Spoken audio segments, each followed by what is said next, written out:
With high winds in the forecast tonight, there is a strong possibility for power outages. News 12's Antoinette Biordi is live in Wading River right now with Thunderbolt 12. And Antoinette, you spoke with residents and officials there about what they're doing to prepare?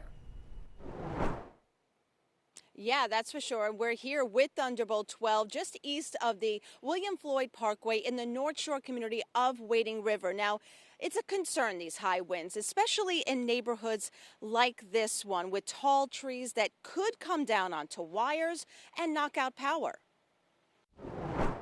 PSEGLI says they are ready with more than 800 crews working overtime island-wide for this storm, a storm that is expected to bring strong winds, down trees, and power outages. The biggest threat right now is the high winds. As I mentioned before, we cannot fly out buckets to perform repairs when winds are over 40 miles an hour. So that's our biggest challenge. In Riverhead, Town Supervisor Yvette Aguiar is keeping a close watch on the Peconic riverfront, where this area is always a flooding concern, especially with a full moon and a high tide tonight. We are prepared and we're going to weather this storm, no pun intended, and we'll continue to keep the riverfront safe. Even business owners like Jeff Schaefer of Peconic County Brewery, located just feet away from the riverfront, are prepared. Being a brewery here right on the river, we do have some equipment that kind of sits in weird spots that we do have to kind of make sure there's tons of sandbags around it for safety. We have a chiller that if that gets ruined, we'll lose thousands of gallons of beer, which nobody wants that tragedy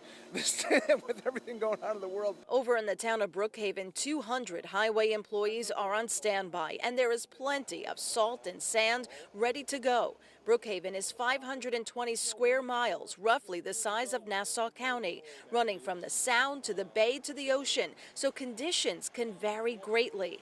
Superintendent of Highways Dan LaSquadro tells me this storm will be tricky, but they are prepared for anything. We're going to have to see exactly what this storm brings us, when it starts, when it changes over. Hopefully when it changes over. But again, these storms can be very unpredictable when they hug the coast like this. Now, there's some storm safety tips that you should keep in mind from PSEGLI. Stay away from down power lines. I know this is common sense, but you have to assume that they are live. Never use a generator inside your home, basement, or garage. And with the high winds, we are expecting secure outside objects like garbage cans. Have battery-powered radios or flashlights ready. Charge your cell phones or electronic devices tonight in anticipation for tomorrow. And stock up on bottled water. And of course, to report an outage, just text the word OUT to PSEGLI. In Wading River, Antoinette Biordi, News 12, Long Island. All right, thank you, Antoinette. And if you do lose power because of the storm, you can also report to PSEG Outage Hotline. That number is 1-800-490-0075. And then we've got the number that Antoinette was just telling you about. You can text the word OUT to PSEGLI as long as you are pre-registered.